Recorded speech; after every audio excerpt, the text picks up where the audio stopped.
Okay, so supposing I wanted to differentiate x, the square root of x times by tan of x. To do that, you want to take advantage of the product rule because this is a product of two functions of x. Okay, so the first function of x is root x, and the second function of x is tan x. So the product rule looks a bit like this. When you have a product differentiated, then you want to do this plus this. So differentiate the first product times by the second plus the first product times by the differential of the second product. So here our u is going to be the root x. And to differentiate that, you want to think about it as a power of x, so it's x to the half. So u dash is just going to be, so pull the power down and reduce the power by 1. It's going to be x, half x to negative half, like that. V here is going to be the tan of x, and you might remember, you might not, the differential of that is just 1 over cosine squared, so you can write it as sec squared or 1 over cosine squared, whatever works for you. I won't prove that at the moment, but you can do it quite easily using the quotient rule by writing tan as sine on cos. And then you just plug in these into the product. So it's going to be a half, x to negative half. I might just write that as 1 over 2x. I just think that's a bit nicer. And then times by the v is the tan of x. And then minus, plus the u. The u is the x to the half, so it's the root x. And then times by the v dash is going to be sec squared. Sec squared of x. So that right there is this this function here differentiated using the product rule. There are a few more things you could do there. There is the identity between sec squared and tan squared, but yeah, I think that'll do for now. So that's that one differentiated. Okay, suppose I want to differentiate 5 over 1 minus x. Okay, I mean, there's different ways of thinking about this. One way is to think about it as 5 times with 1 minus x to negative 1. And then you can actually use the chain rule on that to differentiate it. Or you could use the quotient rule on this. So I think the chain rule is going to be a bit quicker and easier. But I can show you both methods. So chain rule. What does the chain rule say? It says this: if you want to differentiate, so when you have a composition of functions, f of g of x, like that, then it says find the gradient function f and just leave the input to that alone, and then times by the interior function differentiated. So that I mean, when I first saw that, I found that a bit confusing. But you have to appreciate f is some function, and f dash is the gradient function of that. So, and that's the external function, and that's going to be, in our case, that's going to be. You could write it as f of x or f of g or whatever letter you want to put in here. It doesn't really matter what label you use for the input. And let me just use x like this. So if f of x equals. And it's going to be, well, in our case, it's going to be the exterior function, which is going to be 5, and then times by the x to negative 1. And then the interior function would be the 1 minus x. So that one there. And, yeah, that thing. Okay, and then you can get the f dash of x. Well, what is that? That's just, it's pretty simple. It's going to be negative comes down, so you get negative 5, and then x to negative 2. Like that. And g dash, that's going to be this thing differentiated, so it's just going to be negative 1. So that's those two differentiated. And now we can use the chain rule. So you do f dash, that's this function here, but you put the g of x inside it. So you're doing f dash of g. What is g? It's 1 minus x. So you put 1 minus x into the f dash function, and then you times it by g dash with x inside, and that's going to give us what we're looking for here. So f dash of 1 minus x. What is that? Is this thing, but with the input is 1 minus x. So you get negative 5, and then 1 minus x, and then to the negative 2. That's what that means. And then times by the g dash, well, that's pretty simple. It's just -1. So you just get -1 creeping in here.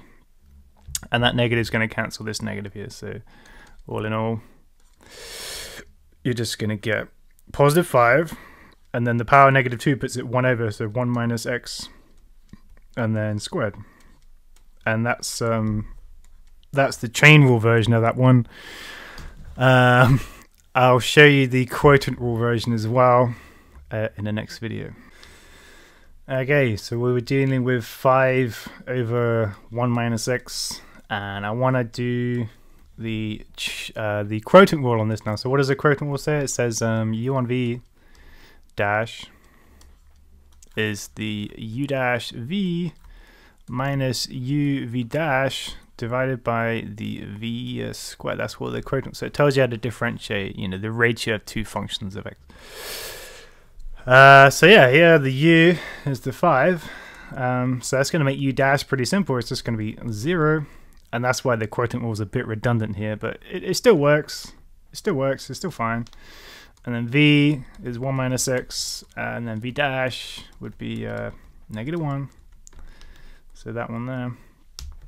And then you can do the u dash v minus u v dash. So let's go ahead. U dash, well, this term's just going to go to 0, isn't it? Because u dash is going to be 0, so it's going to be like 0, and then times by v, which would be 1 minus x. So that's just going to go to 0. Minus u, which is 5, times by v dash, which is -1, and then divide all of that by v squared, which is the 1 minus x, and then squared. So -5 times -1 is +5. And you see we're getting exactly the same result, just using the quotient rule there. So all is well in the world of maths. So here's another one I saw on the worksheet, tan of x plus sec of x. I mean, this one's pretty easy to do if you know how to differentiate. But well, you could just look these up in a table of differential functions. And that kind of gets the job done straight away. But you know, supposing you didn't have a table of functions which tell you how to differentiate, then you have to figure it out yourself, basically. And yeah, it's pretty straightforward. So tan of x, you know, suppose I showed you that was sec squared earlier, but supposing you didn't know that, it could be, you know, here's how you do it. You write it as sine of x. You write it as sine of x over cosine of x. And then you go ahead and you differentiate that thing. That's what the difference of tan is. And to do that, you're going to use the quotient rule. So u dash v minus uv dash divided v squared, and that's what you're doing. So u dash is going to be sine of x dash. That's just cosine of x. So again, you know, that's something you just have to know, right? The difference of sine is cosine, and then times by the v is the cosine, and then minus the u, which is the sine of x here. And then v dash, that's the difference of cosine, which is actually negative sign, so you get negative sign creeping in here. You get, so that's going to make that sign there, and then plus, because it's like, you know, negative times negative gives you positive, right? And divided v squared is going to be cosine squared of the x on the bottom. So the numerator here is the sine squared plus cos squared, which hopefully you remember is 1. That's one of the identities from trig. And then you get cos squared on the bottom. And that just gives you our sec squared, which we used earlier. So that's how you can differentiate tan. Sec, I guess you could do the same kind of thing. You could use the quotient rule on that if you really want. So sec is just 1 over cosine. And it's going to be... let's use the quotient. You could use the chain rule on this just like I did earlier, but let's just use the quotient. So the u dash v term is just going to disappear because the u dash is 0. And then the u v dash, well, u is going to be 1. And then v dash is just going to be difference of cosine, which is negative sine, and then divide by the v squared here, which is going to be cosine squared of the x.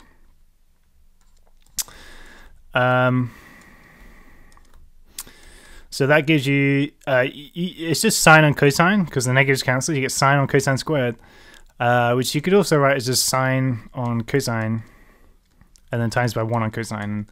And the reason we do that is you can write it as tan of x times sec of x, which is just, you know, a bit nicer maybe. Tan x, sec x, there we go. So when you differentiate this thing, is going to become, well, just the addition of that with that, right? So that does it. That's the difference of tan of x plus sec of x. Okay, so here's another one which look kind of interesting. Sec cubed of x to the 4. Right? So how on earth do we deal with that thing? Well, I guess there's a few things you got to recognize here. It is actually, you could think of it as a function of a function of a function. That's what it is. So the exterior function is the cube. That's the last thing to happen. And then inside that is the sec, and then inside that is the x to the 4. So you could write this as, well, here's one way to lay it out. You can say, let u be x to the 4, and then you can say let v be sec of u, and then uvw is, or w, let's call it v cubed. So you can see how the composition kind of plays out there. And I think that's quite a nice way of looking at it. So here u is a function of x, and v is a function of u, and w is a function of v. So I'm writing this as w of v of u. That's how I'm writing it. Oh, and u is a function of x. Yeah, so keep going. All right, x is the independent variable here. So it's like a triple composition, and the chain rule kicks in here as well.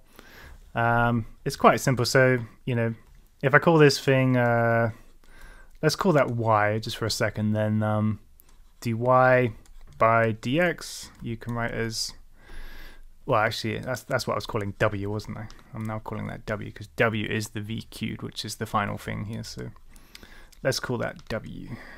So dw by dx is dw by dv, and then dv by du, and then du by dx.